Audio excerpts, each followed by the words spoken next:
Good morning all of you. जैसा कि कल हमने पढ़ा था सब्जेक्ट और प्रेडिकेट के बारे में। सब्जेक्ट क्या होता है, प्रेडिकेट क्या होता है। सब्जेक्ट और प्रेडिकेट ये दोनों सेंटेंस के एलिमेंट होते हैं, सेंटेंस के भाग होते हैं। तो इसी तरह आज हम पढ़ने जा रहे हैं the phrase and the close. तो सबसे पहले हम पढ़ेंगे फ्रेज के बारे में। किसके बारे में? फ्रेज के बारे में। तो फ्रेज की डेफिनेशन क्या होती है? एक ग्रुप ऑफ वर्ड्स, शब्दों का वह समूह है विच मैक्स सेंस, जो सेंस बनाता है, जिसका अर्थ निकलता है, बट यहां पर थोड़ा ध्यान देना, बट नॉट कंप्लीट सेंस। अर्थ निकलता है लेकिन पूरा अर्थ नहीं निकलता, कंप्लीट सेंस नहीं निकलता, इज कॉल्ड ए फ्रेज। तो ऐसा जो शब्दों का समूह है वो फ्रेज कहलाता है। For example, the sun sets in the west, सूर्य पश्चिम दिशा में अस्त होता है। तो देखिए, the sun sets in the west. अगर मैं बात करूं इस अंडरलाइन, जो मैंने अंडरलाइन किया है जिस भाग में इस सेंटेंस के, उसकी बात करें, इन द वेस्ट। अगर मैं केवल इतना बोलता हूं इन द वेस्ट, पश्चिम में, तो हम सबके दिमाग में एक बात आएगी, पश्चिम में क्या क्या है? पश्चिम में इसका मतलब, इसका अर्थ तो निकल रहा है, इसका सेंस तो निकल रहा है, लेकिन कंप्लीट सेंस नहीं निकल रहा। तो ये जो पार्ट है सेंटेंस का, ये फ्रेज कहलाता है। ये क्या कहलाता है? फ्रेज कहलाता है। इसी तरह हम सेकंड सेंटेंस को देखते हैं। He was eager to eat a dinner. He was eager, वह उतारू था। eager means उतारू, eager means उतारू।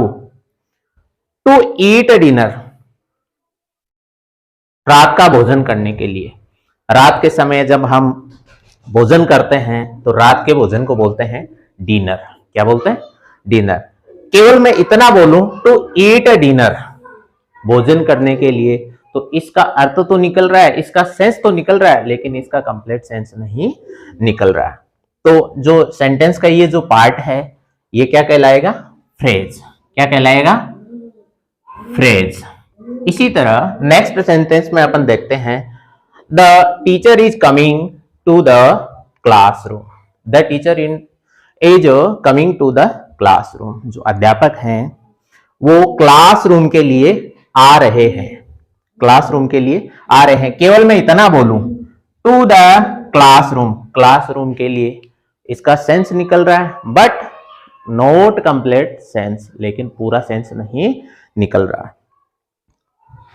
तो सो फ्रेंड, अगर वीडियो आपको अच्छा लग रहा है तो लाइक करें, शेयर करें और सब्सक्राइब करते रहें, जिससे आपको नए वीडियो की नोटिफिकेशन मिलती रहे। तो देखिए, नेक्स्ट फ्रेज के बारे में हमने जाना। अब अपन जानते हैं द क्लोज के बारे में। क्लोज के बारे में, क्लोज क्या होता है? तो सबसे पहले आपके सामने मैं क्लोज की जो डेफिनेशन है वो बताना चाहूंगा। A group of words which forms part of a sentence, शब्दों का वह समूह है जो कि सेंटेंस का भाग बनाता है, जो कि सेंटेंस या वाक्य का भाग निर्मित करता है।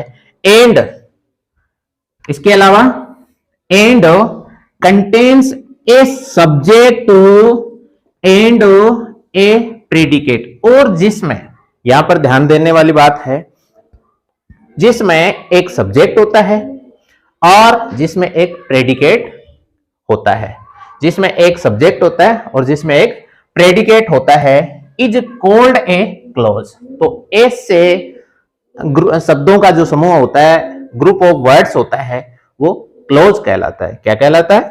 क्लोज कहलाता है। कल हमने सब्जेक्ट और फ्रेज के बारे में, सब्जेक्ट और प्रेडिकेट के बारे में पढ़ा था। जैसे एक बार फिर से हम ऊपर वाले सेंटेंस में देखते हैं, the sun sets in the west. एक बार मैं पिछले वीडियो की जो बात है उसको मैं रिपीट करना चाहूंगा कि इस सेंटेंस में अगर हमें सब्जेक्ट निकालना हो तो सबसे पहले तो हमें पता लगाना पड़ेगा सब्जेक्ट वर्ब का, किसका पता लगाना पड़ेगा? वर्ब का। जिस तरह से आप देख रहे हैं इस सेंटेंस में जो वर्ब है वो है सेड्स, और इस वर्ब से पहले अगर हम वॉट रखते हैं या हु रखते हैं या हुम रखते हैं, इन तीनों में से एक को रखने पर जो आंसर आता है वो ही क्या कहलाता है? सेंटेंस का सब्जेक्ट कहलाता है।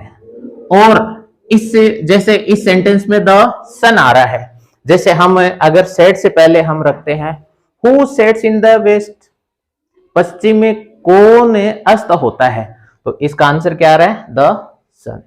क्या आ रहा है? द सन। तो जो आंसर आया हु का वो तो है सब्जेक्ट, और जो बाकी जो भाग बच गया जिसमें वर्ब भी शामिल है ये कहलाता है प्रेडिकेट। क्या कहलाता है? प्रेडिकेट। तो जैसा कि हम बात कर रहे थे क्लोज के बारे में, एक बार फिर से क्लोज की डेफिनेशन देखते हैं।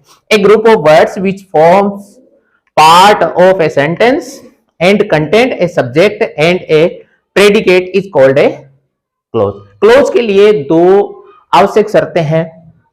जो सेंटेंस या जो क्लोज होता है उसमें सब्जेक्ट होना जरूरी है और उसमें प्रेडिकेट होना जरूरी है।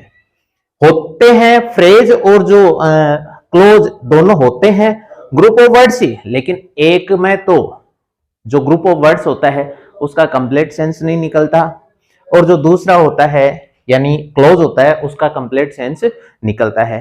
और अधिक इनको समझने के लिए हम और एग्जांपल देखते हैं।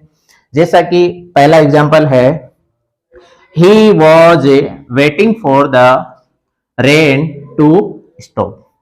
वह इंतजार कर रहा था for the rain to stop, बारिश के रुकने का वह क्या कर रहा था? इंतजार कर रहा था।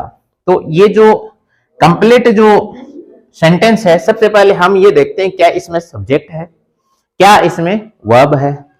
तो देखो वर्ब वॉज वेटिंग, ये है वर्ब, इसका मतलब वर्ब है, इसका मतलब ये क्या है? प्रेडिकेट है। क्या है? प्रेडिकेट है। और वर्ब से पहले अगर हम हु रखते हैं, who was waiting for the rain to stop, बारिश के रुकने का इंतजार कौन कर रहा था, उसका जो आंसर निकल के आ रहा है वो है ही। तो ये जो ही है ये कहलाता सब्जेक्ट। तो इस प्रकार इस सेंटेंस के अंदर सब्जेक्ट भी है, इस सेंटेंस में प्रेडिकेट भी है। इस तो ये जो सेंटेंस है ये क्या कहलाएगा? क्लोज कहलाएगा। क्या कहलाएगा? क्लोज कहलाएगा। इसी तरह से नेक्स्ट सेंटेंस को हम देखते हैं। The children are playing cricket in the ground. आप देखो सबसे पहले हम ये देखेंगे इस सेंटेंस में वर्ब क्या है? Are playing. वर्ब क्या है? Are playing. वर्ब क्या है? Are playing. और सब्जेक्ट क्या है?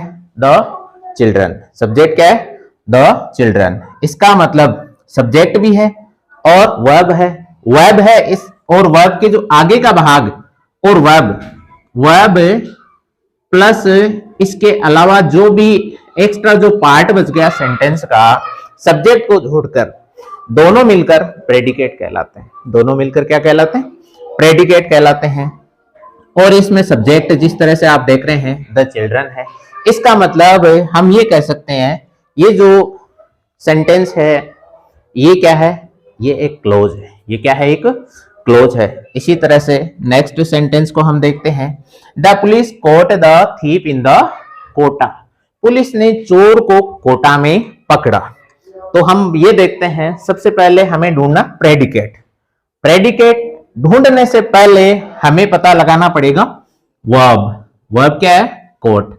और वर्ब के आगे का जो भाग है प्लस जो एक्स्ट्रा जो पार्ट है सब्जेक्ट को छोड़कर, वो क्या कहलाता है? प्रेडिकेट।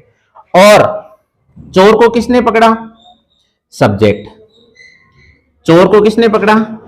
इसका जो आंसर आएगा वो ही इस सेंटेंस का क्या कहलाएगा? सब्जेक्ट कहलाएगा।